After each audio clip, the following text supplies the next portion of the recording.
Welcome to Coffee with the Candidates. Today you'll be hearing from Eric Jackson and Mike Ridling, candidates for Nevada County Quorum Court, District 5. Hi, this is April from Spark Today, and welcome to this segment of Coffee with the Candidates. We're coming to you from the downtown studio in Hope, and I have with me today Eric Jackson, candidate for Nevada County Quorum Court, District 5. That's right. Thank you for being with us today. Yes, ma'am. It's good to be here. To get us started, can you help citizens understand a little bit of what a Justice of the Peace does? So if I would have to say they help conduct county business and help review ordinances and resolutions for passage. Kind of help monitor things in their district that might get pushed to the wayside. Okay. And help address any problems that any of the citizens in the district may have, within reason that they can help with. Yeah. So, yes, ma'am. Well, to help voters know a little bit more about you, tell me a little bit about your background. Eric Jackson. I was born in Prescott when Prescott actually had a hospital. I've lived in Prescott my whole life, Nevada County. I actually grew up in the district that I'm running for JP.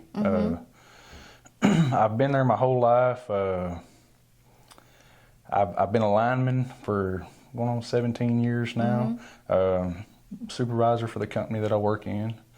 I've got a wife, been married for, this will be 17 years. We've been together, I'm gonna say around 22, 2 kids. I run a farm, sheep, cows. That's pretty much it to narrow down who I am. So. Well, are there any specific experiences that you think have prepared you to hold public office? Yes, ma'am. I believe so. I've been involved in a bunch of leadership classes, quite a few, and that entails handling different situations with people, and how to address those and how to lead through them. And one thing I believe in, especially, holding I'll say a county seat, you have to know how to address people. And I believe that, those leadership classes and the opportunities that I've had to lead people and being in the position to where I lead people on a daily, has helped me prepared for this opportunity that I have. So. Okay. What or who inspired you to enter the election? That's kind of funny. I've got a neighbor lives down the road from me. And about a year ago, he asked me, he said, he asked, Eric, you think you'd ever be interested in, running for a county seat? And I said, I don't know about that. I don't know if I want to do that. And the more and more I got to thinking about it, the current, JP, I'd heard that he was running for another office. And, I got to thinking about it. And like I said, I've lived in that district the whole time. And, I got to thinking about it more and more, and it's my way, listening to him, and he inspired me because I'm gonna say he believed in me. Yeah. And he told me, he said, I believe you do a good job at it. Yeah. And I am young. I've got a lot left in me. I like to talk to people, but on the other side of that, I like to listen also. So, yeah. Okay. Are there any specific issues you're most concerned about related to this office, should you be elected? Yes, I would say the main thing with me is due to my job. I'm actually, in the county quite a bit in rural areas. The main thing with me would be the roads. Seeing that they're kept up. Making sure money, that is given is allocated to the right places instead of, pushed to somewhere where it's not going to be where it won't have much effect. So that would be the main thing with me. Okay. How do you plan to involve citizens in the decision-making process? Well, so like I mentioned a while ago, I do like to talk. And I have been out in the district a little bit talking to people. Over the next few weeks, I plan on making more rounds and trying to get to anybody that that's in the district. Now that being said, I do have a very busy job, so I might miss somebody. But like I said a while ago, I like to talk. I also like to listen, and it doesn't. I would say concerns don't fall on deaf ears.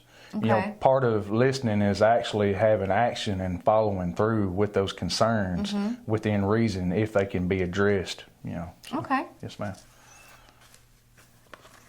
This is our fanciful question we like to ask people. Okay. If you were to receive $1 million grant to use in any way for the county, what would you do with it and why? I would say to improve the infrastructure of our county roads, but also, you know, going along with that, there's more than me that would be involved in that. So it would be a collection of ideas of other county seats, along with the county judge. My biggest thing would be, you know, I live in Nevada County. Yeah. I want people to want to continue to stay in Nevada County, and you know, the county needs some type of revenue. You know, so it would be seeing what kind of businesses we could bring in there, and to keep Nevada County clean too. Is there anything else you'd like voters to know before election? Yes. So I do have a pet peeve. And I've got some people that live in my neighborhood, and they actually they took it upon themselves, and I sent my kid with them, my kids, a couple of days. One thing that I've noticed over the past few years, and it's constantly gotten worse, is the amount of trash that's thrown in the ditches. Okay. You know, one thing with me that I would like to work on as a JP would be community involvement. Okay. You know, getting no littering signs put up, signs, you know, including, you know, that these areas are monitored, and trying to involve in the citizens in District 5 also on, I guess you can say, trash cleanup in their areas. Yeah. You know, try to get a collection of volunteers to kind of move around the district and keep our district clean, not just our district, but Nevada County also. Okay. You know, and I think that God gave us something to take care of, and there's a lot of people that are junking it up, so that's it. All right. Thank you so much for being with us today. Yes, ma'am. It was a pleasure. And that's all we have for this segment of Coffee with the Candidates.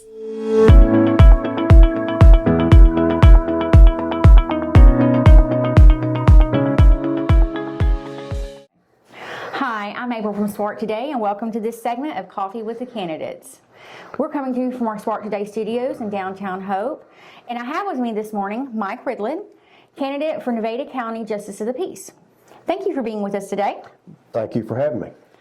To get us started, can you define for citizens what the role of Justice of the Peace is? Okay, a Justice of the Peace, I have to look at my notes here. That's why I okay. brought them. Justice of the Peace is a member of the Quorum Court in the county, and the county is a legislative body of the county.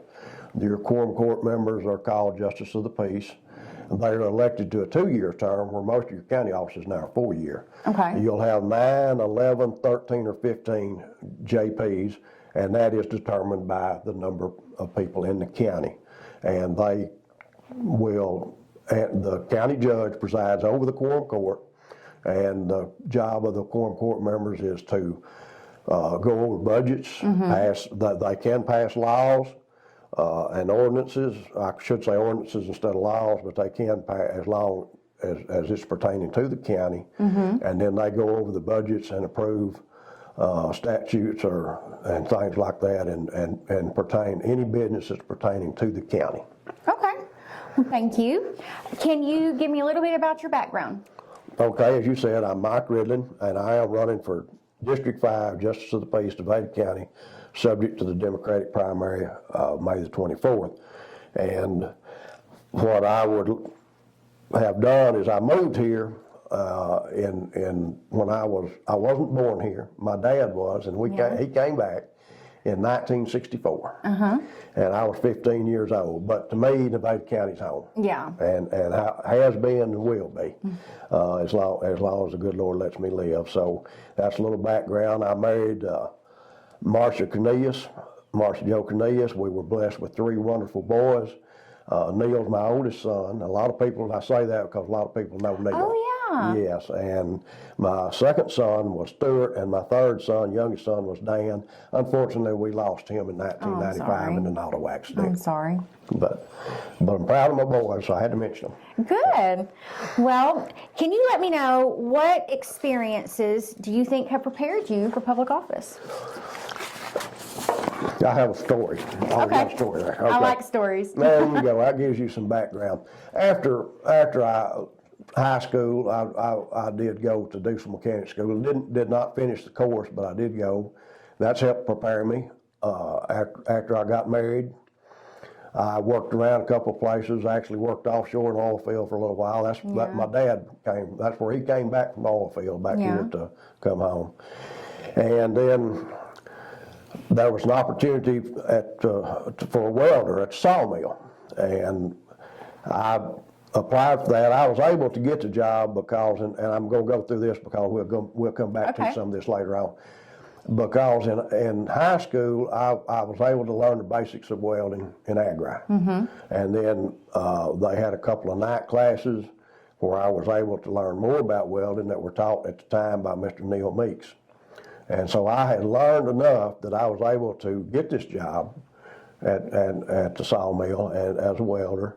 And I went on later. I transferred from the sawmill to the road department. Okay. Okay. Potlatch had bought the sawmill and the timberlands and timber from Roseboro Bemis. So we had a road network in 4 counties: Nevada, Hempstead, Pike, and Clark County. Shortly after I went out there, they decided, as which did a lot of the other timber industries at the time, to go from a short log to a tree length. They were building a new mill.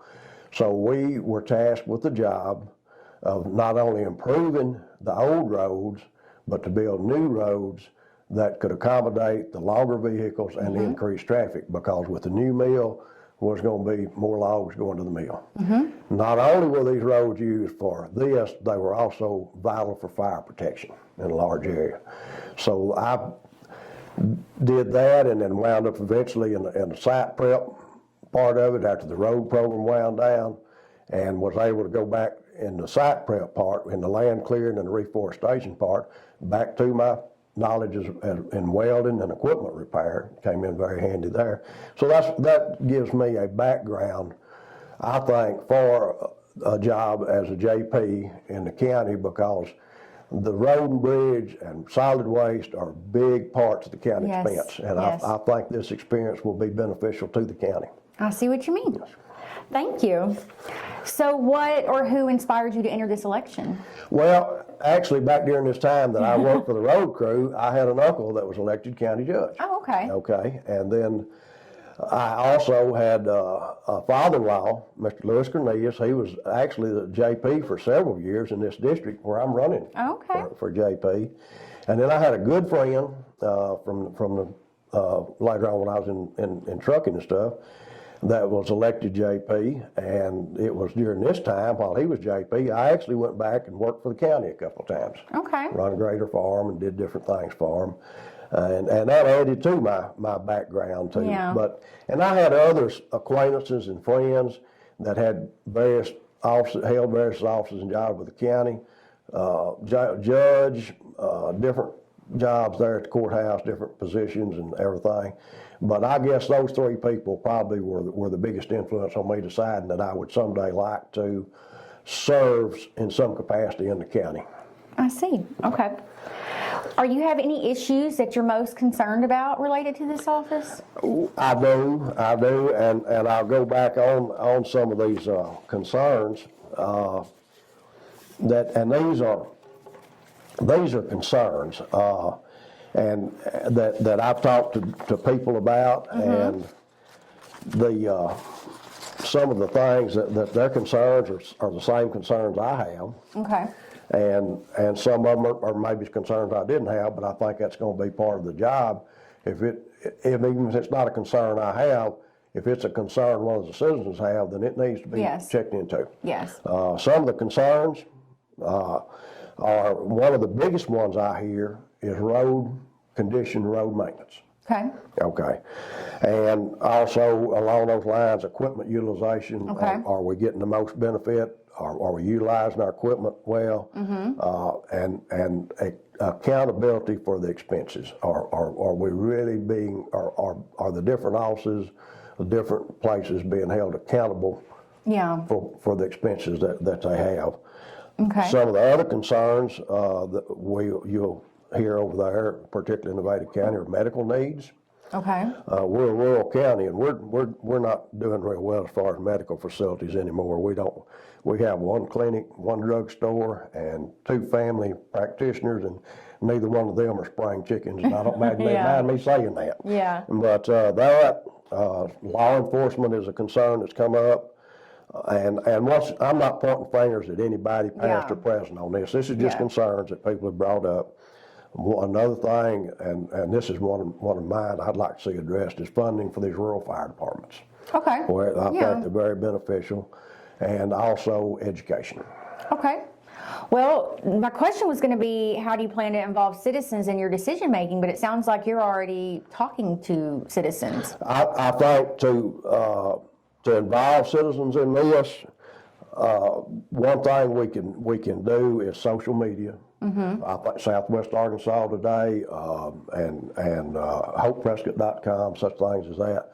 I'd like to see the people be where there in other words there's a notice printed as to when and where quorum court meetings will be, so people could make plans to be to them. It may be even once a quarter have a meeting outside the regular times where people could attend to see what's done or have if they've got opinions and stuff. And also for myself and others to make sure that we are available to hear these concerns and make sure that if someone has a concern that it's looked into. Okay. Do you have any other plans to improve anything within quorum court, justice of the peace, anything at all you want voters to know? I think we're looking at, and everybody knows this right now, with rising fuel costs. Yeah. Inflation, you can't look at the TV without that coming up. That's true. We don't have to see it, don't have to have a TV to see it. We see it when we go to the store, we buy gas. Unfortunately, in times past, when I've seen diesel fuel prices go up, the transportation costs go up, everything goes up, and when the fuel comes down, nothing else comes down with it. So we're stuck with the higher prices. So I think we're going to have to make some hard decisions in the next couple of years. We're going to have to make every dollar count. Yeah. But not at the sacrifice of providing the services that the citizens of the county need. Okay. We're going to have to look at doing things maybe differently, doing things cheaper if we can, even if it's temporary at times. Okay. If you received $1 million grant for your district or county, what would you do with it and why? $1 million won't go as far as it used to. Right. When you look into the cost of maybe chipping and sealing the road or paving it or whatever, $1 million won't go very far. So most of your citizens in the county would not realize the benefit from it. True. So I think, but also on the other hand, if you try to spread it out too much, then it doesn't do a lot of good for a lot of the people either. So I picked out 3 things that I would like to see the grant used for. One is law enforcement. I mentioned that before. Okay. Okay. And this is, once again, no finger point going on or anything else, but I would like to see, and other people have voiced this too, an increased presence of law enforcement at our educational facilities, at our schools. Okay. Not just for security, but we do see increased crime in these cities. And to me, when you watch the news, the people that are committing these crimes are getting younger and younger. Yeah. And they'll tell you, particularly in Little Rock, I'll use it as an example, that they feel like they need to reach the children. They need to reach the children. So I think with more of a law enforcement presence, not only are we making our schools more secure, but the children are becoming aware that law enforcement is not there as a hindrance, but it's there as a help. That they don't want to be just their buddies, but they want to be an authority figure that they respect, but they feel like they can trust and they can go to if they need some help. One of the other things, and ties along that, is I would like to see law enforcement even involved in the education. I think I'm sure, and we have some good educators, some good administrators are doing a good job, and they're already making sure that there's education about the dangers of drugs, of addiction, and things like that, and hopefully on the dangers of social media. Social media is a dangerous place for kids. When I drove a truck for years, and last time I got a CDL renewed, I had to take watch a video on truckers against trafficking, talking about these trafficking these kids. And when I saw this question, I thought about that because I thought the same thing when I watched that video. I said, everybody needs to see this. Yes, I've seen it. These kids get on there and they discuss anything in the world. Their friends' names are there, where they're going, what they're going to do. And you'll have instances where these predators look at this and they'll pull up beside them when they're walking down the road or the street there, and they'll convince them that they're one of their friends' cousins or whatever, and we'll get in. I'm going over to his house now. And that's how they do it. So I think that's another place. And I think law enforcement doing some of this education can maybe make more of a difference sometimes than one of the teachers doing it. I see what you mean. And the other thing, like I said a while ago, I'd come back to that, is these rural fire departments. I think that would be a good place. We saw here not too many years ago, Tennessee, terrible fires up there, and I'm sitting there thinking, well, there's places around here that remind you a lot of Tennessee. It's hilly. We have a lot of timberlands, this and that and other. Here recently, just lately, Texas has just had thousands of acres burn over. I think we need to really make sure our rural fire departments are able to do their job and to keep that risk and that fire danger down. And I think it'd be a good place to spend part of that money if we were to be able to get money like that. Okay.